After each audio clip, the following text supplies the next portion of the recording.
大家好，在上次的课程中，我们学习到了许多洽公前后常常使用的通用公务客语。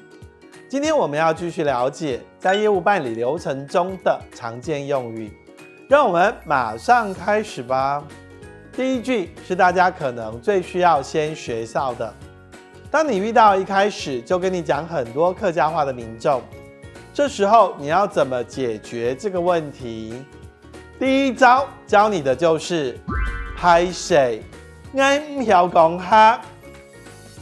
抱歉，我不会说客家话。拍谁，俺唔晓讲哈。抱歉，我不会说客家话。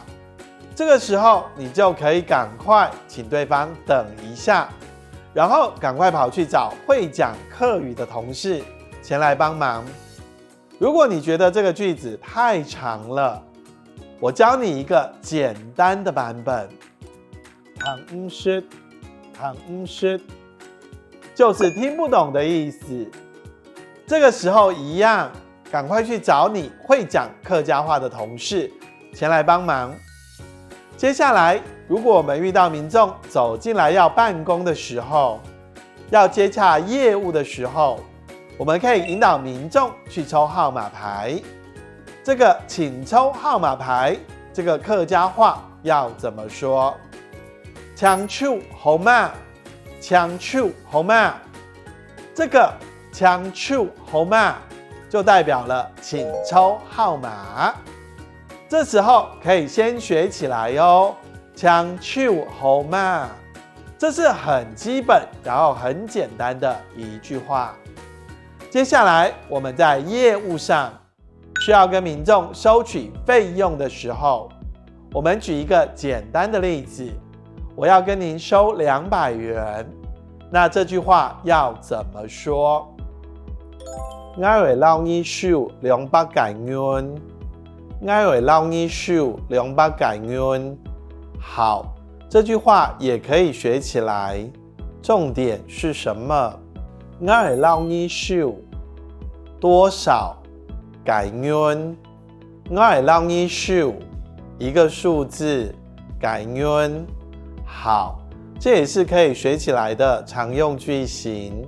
接下来还有一句哟，很多民众在办理一些相关手续的时候，可能我们要请民众在这个文件上签个名或盖章，表示是他亲签的，或经过他本人同意的。那这个时候客家话要怎么说？拜托你伫呢位签名，也是真人呢。拜托你在这里签名或盖章。这句话很难哦，我再说一次哦。拜托你伫呢位签名，也是真人呢。很难，对不对？如果你觉得很难，我教你一个简单的方式，你直接指着表格要签名的地方，跟民众说签名，签名，这样可能就会知道说这个表格里面需要签名。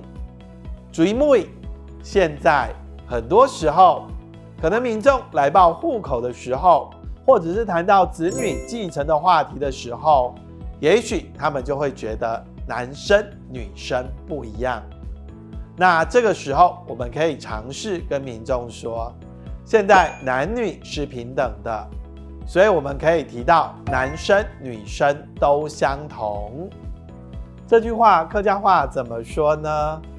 谁来儿谁没儿全穷人，谁来儿谁没儿全穷人，男生女生都是一样的。好，以上呢是我们通用客语的课程内容，希望大家都学习到了。大家要记得常常的练习，自然就能脱口而出，而且朗朗上口哦。